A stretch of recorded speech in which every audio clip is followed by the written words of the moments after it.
आज हम बात करने वाले हैं भारत के एरोस्पेस और डिफेंस सेक्टर में हुए एक बहुत बड़े एक हिस्टोरिक डेवलपमेंट के बारे में। ये एक ऐसी पार्टनरशिप है जो सही मायनों में भारत के लिए आसमान का भविष्य ही बदल सकती है। और देखिए, यही एक लाइन इस पूरी कहानी का निचोड़ है। ये मामला सिर्फ एक फैक्ट्री या एक हेलीकॉप्टर का नहीं है। नहीं, ये तो डिफेंस मैन्युफैक्चरिंग में आत्मनिर्भर बनने की तरफ भारत का एक बहुत ही बड़ा कदम है। और सोचिए, ये बात कितनी बड़ी है, इसका अंदाजा इसी से लगा लीजिए कि इस नई शुरुआत का ऐलान किसी और ने नहीं बल्कि खुद भारत के प्रधानमंत्री और फ्रांस के राष्ट्रपति ने मिलकर किया। मतलब साफ है, ये पार्टनरशिप बहुत ज्यादा अहमियत रखती है। तो चलिए अब जरा इस नई फैक्ट्री के अंदर झांकते हैं और देखते हैं कि इसमें आखिर ऐसा क्या खास है। तो ये जो नई हेलीकॉप्टर असेंबली लाइन है, ये कर्नाटक के वेमगल में बन रही है। और इसे बना कौन रहा है? टाटा एडवांस्ड सिस्टम्स और एयरबस दोनों मिलकर। अब जो बात इसे सच में ऐतिहासिक बनाती है वो ये है कि ये भारत के प्राइवेट सेक्टर की पहली ऐसी हेलीकॉप्टर फाइनल असेंबली लाइन होगी। मतलब हेलीकॉप्टर के पार्ट्स को जोड़ने से लेकर उसकी टेस्टिंग और फिर मेंटेनेंस तक सब कुछ A to Z एक ही जगह पर होगा। ठीक है, फैक्ट्री तो बन रही है, पर सवाल ये है कि इस हाईटेक फैक्ट्री में आखिर बनेगा क्या? चलिए अब उस शानदार मशीन के बारे में जानते हैं। यहाँ बनेगा एयरबस H125 हेलीकॉप्टर। और सुनिए, इसे यूं ही दुनिया का सबसे पॉपुलर सिंगल इंजन हेलीकॉप्टर नहीं कहते। इसकी अपनी एक अलग ही पहचान है, एक अलग ही क्लास है। मतलब ये हेलीकॉप्टर एक जबरदस्त मल्टीटास्कर है। हिमालय जैसी ऊंचाइयों पर ऑपरेट करना हो या फिर कोई इमरजेंसी रेस्क्यू मिशन हो, ये हर जगह काम आता है।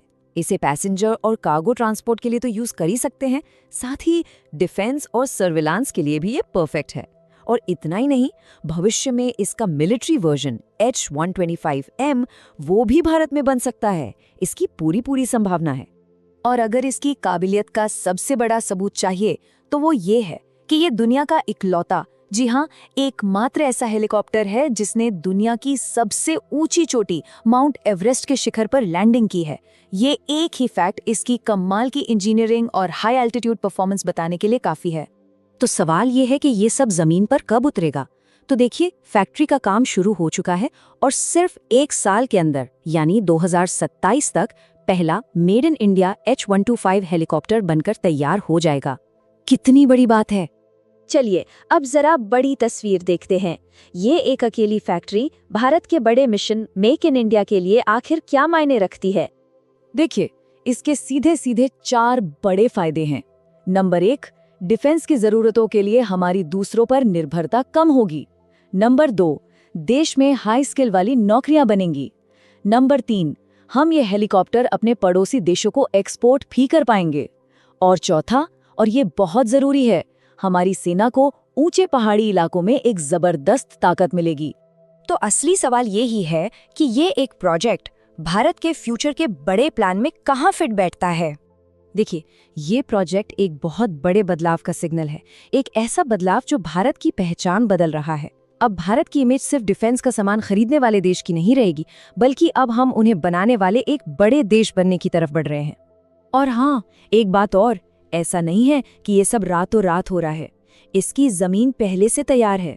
आपको पता है, एयरबस कंपनी पहले से ही हर साल भारत से लगभग $1.5 बिलियन के पार्ट्स खरीदती है। इससे हमारी मौजूदा मैन्युफैक्चरिंग कैपेबिलिटी का पता चलता है। तो फ्यूचर का गोल एकदम क्लियर है। पहला, हेलीकॉप्टर मैन्युफैक्चरिंग में एक ग्लोबल प्लेयर बनना। दूसरा, डिफेंस इंपोर्ट्स पर अपनी निर्भरता घटाना। और तीसरा, जो शायद सबसे जरूरी है, इस टेक्नोलॉजी ट्रांसफर के जरिए देश में ही वर्ल्ड क्लास स्किल्स और टैलेंट को तैयार करना। तो टाटा और एयरबस की ये पार्टनरशिप नो डाउट भारत को डिफेंस मैन्युफैक्चरिंग में आत्मनिर्भर बनाने की दिशा में एक बहुत बड़ा मील का पत्थर है। लेकिन सवाल ये उठता है कि क्या ये सिर्फ एक मील का पत्थर है या फिर ग्लोबल एरोस्पेस पावर बनने के रास्ते पर भारत के एक बिल्कुल नए सफर की शुरुआत है?